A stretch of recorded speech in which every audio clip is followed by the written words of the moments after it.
Zdarec, dámy a pánové, mé jméno je Krausík a vítejte u prvního videa z Team Fortress, ale tohle bude speciální díl z důvodu, že mám prémiový účet. Takže koukneme se, co jsem dostal. 2 klíče, který jsem si koupil a menko čepičku, menko cap.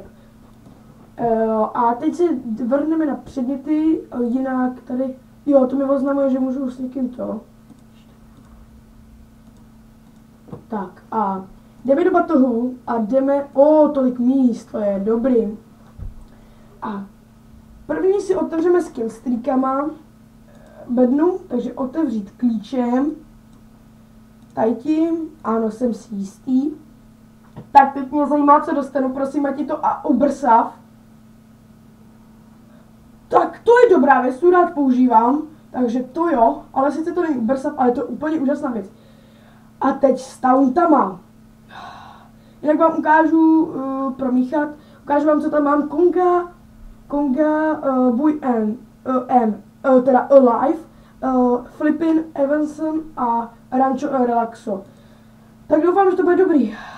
Chtěl bych teda Konga, ale uvidí se, otevřít klíčem. Otevřít klíčem, ano, jsem si jistý. Prosím, Konga! Konga! Jo, to jsem taky chtěl! Yes! Jo! Takže viděli jste, co mám nového? Mám tady Rancho Relaxo, to jsem chtěl jako druhé. Sice nemám na všechny. A mám tady na Killstreak, který hned použít s. Ano, jsem si jistý. Co je nového? Počkat, takhle musel asi zpět. Ano, nová věc, že mi? Killstreak Strange. Tak, ale divím se, jakože není oranžově. Zaznamenává jenom série zabití. No to je jedno.